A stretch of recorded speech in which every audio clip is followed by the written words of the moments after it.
today we're going to be taking a look at Shakugan no Shana, which is a action, supernatural, drama, and romance. And in case you're wondering, I have seen this show once before, but it was all the way back in 2008, so damn, almost 10 years ago. It's pretty crazy to think.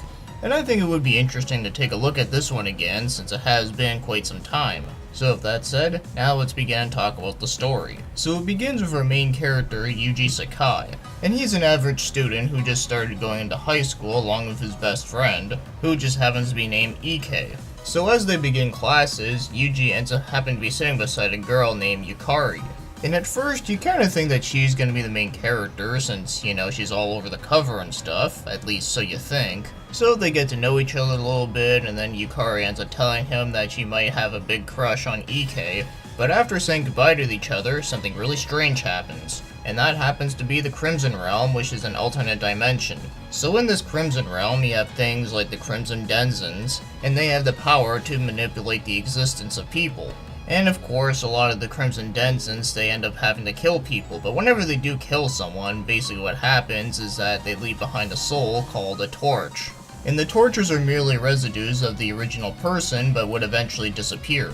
So Yuji and Akari end up being turned into torches while being attacked by a giant monster, but eventually Yuji ends up being saved by someone who looks a lot like Yukari, who happens to have a sword, and she is considered as a flame haze, which are meant to keep the balances between real life and the torches and whatnot. So after being rescued, they return to the regular world, and after she explains a bunch of things to Yuji, he realizes that Yukari is just about to disappear. So he really wants Yukari and Ike to spend some time together, even though she's very low on energy. And eventually, after disappearing, the other character that happens to look exactly like her ends up taking her place. But just to make things not so confusing, Yuji ends up giving her a name after her sword, which is called the Shana. So she is mostly known as being Shana. So after using the remainder of her torch, Yuji still needs to learn more about the whole torch thing, but there are many other Crimson Denizens that are trying to get after Shana. And one of the most precious thing that she has is the Lord of the Crimson Realm, Alistair,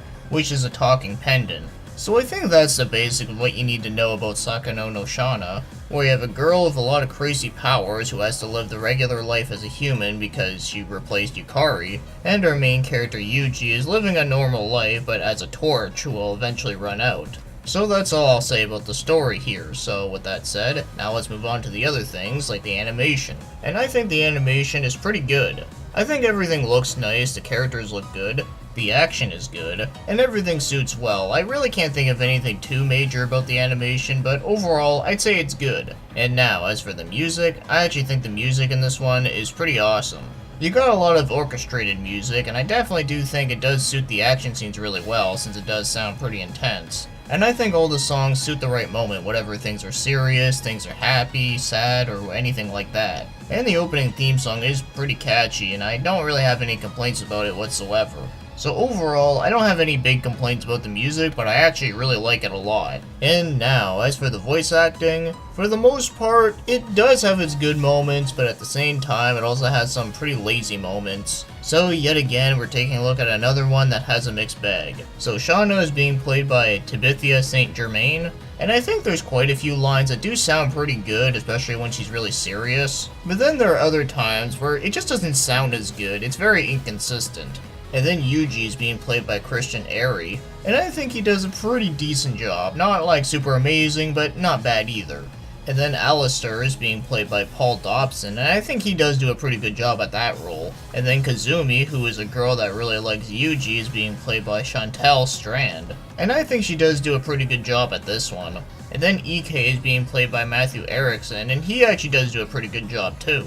But the role for Yukari, which strangely enough I actually thought was the same voice actor for Shana, but it's actually not. It's actually Ashley Ball. And this one just doesn't sound that good at all. It's like a really bad version of Tabitha's role. But as for the rest of the cast, you got Linnea Lindbergh, Trevor Duvall, Anna Kummer, Michael Dobson, Brian Drummond, Brad Swale, Alistair Abel, and a couple of others, but for the most part, I think everyone here does do a decent job. It's not like super amazing, but it isn't really terrible either, but like I said, some of it is hit and miss. So now, if I were to rate this one, I think I'm going to give it a 7 out of 10. I still do find it to be a pretty enjoyable one just as much as I did the first time, but probably my favorite parts about this show would have to be the two main characters are well done, I really like the concept, the action is good, and the show can actually be quite funny, especially the parts where Shana is like telling off all the teachers and one of them ends up jumping out the window. And there's not a whole lot of parts that I found to be really boring. Sure, there was a couple parts that were a little bit longer than they needed to be, but for the most part, I enjoyed it. But like I said, some parts are a little bit slow, which would pretty much be my only complaint. Although some parts are pretty predictable, but personally for me, I don't consider that to be a huge flaw, considering that, like, I think what's more important is the way how you tell a story. And I do think this one is pretty good fun. I wouldn't say it's a big favorite of mine, but I will say that it was good. Which, if I recall, that was pretty much exactly what I said before, was that I did like it back then, but I didn't consider it to be a huge favorite, but I said that it was a pretty enjoyable one, and I still think that to this day. So I wouldn't highly recommend this one, but I would recommend it if you do want to watch something that is pretty fun. But one thing to mention before is that this is season 1 that we're talking about here, as you can read on the title. I do remember watching a part of season 2, but as again, it has been quite some time, and I've never seen season 3 before. But it'll be something I'll take a look at eventually, but I just wanted to start season 1 because, well, you know, you just make things a lot shorter, but also it was just the one that I most remember. And like I said, I still enjoy it just as much as I did back then, which is always nice. So now with this review over, let's just go eat some goddamn melon bread.